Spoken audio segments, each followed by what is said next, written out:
As we always do. Let's talk about deer season for a second, because as we talked, I think you were planning a hunting trip. I'm down here in South Texas. It's been real green down here.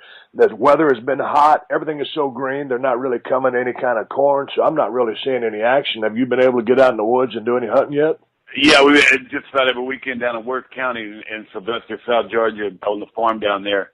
You know, I got a couple friends there that we did. That's all that's hunted on this one section, 640 acres or so, and it's just been overrun with bucks. And the biggest buck in Georgia was killed last year in Worth County. And so there's a lot of bucks and, you know, a lot of does, and letting a lot of them walk. 8-pointer I wish I would have got. I let walk. It's the old hunting stuff, man. You know, you just say, I'm going to come back and let him grow a year. You know, 3 years old, wait till he's 4 or something like that. I agree.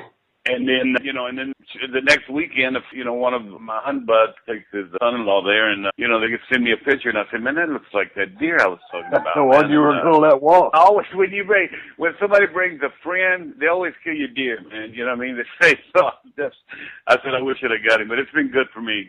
Steve, that's beside my grandkids and my kids, man, and my family right now, and just getting out, man, it's just unbelievable for me to get out after 45 years. You know, last week we talked about, me and you, November 14th was 45 years in this business. How many dressing rooms I've been in, how many showers, how many times I've seen Murdoch wake up in the bed next to me in the 6 days in. I mean, my God, it's just amazing. You know, when I go back and I take back and look at where I never really had another job, never really had a job. The hunting that you do, is that something that you grew up your whole life doing, or was that something you got on in later years? Because I know you were beating on the road just like I was. There's several years I got out of hunting, and because I was on the road, Paul Orndorff, when I went down to WCW, you hired me for the job. And so then Paul ended up getting me back in the woods. But is deer hunting and the outdoors a lifelong passion for you?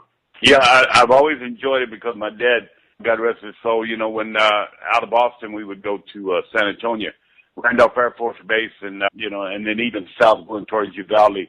My grandma and grandpa, they had some property out there, and I remember going at an early age, and I didn't like it. I didn't like getting up in the morning, and I didn't like sitting there. I think I was probably about 7, 8 years old.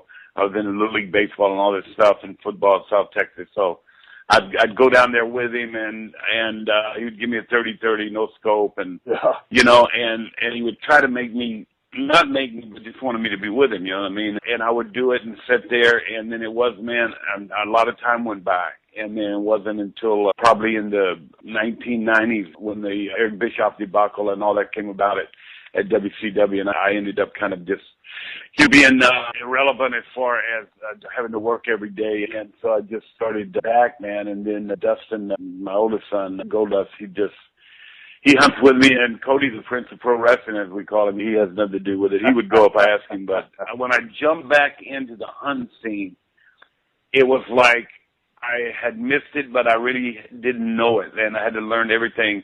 There's an art to it. I mean, you just can't go out and I've always been a rifle carrier and always went out and shot. But when I got back into it and really, you know, for me, if I'm in a blind and I talk to you on the phone, it's because just being out there and just that peace of mind.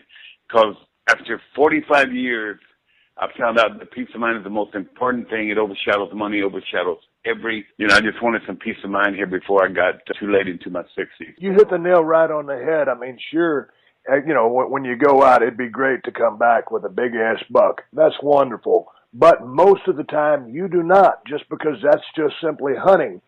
And the point I'm getting at is it's just being in the woods, enjoying myself, the peace, tranquility, being in the middle of nowhere, seeing Mother Nature and watching things go down. It ain't necessarily always, it's never about the kill.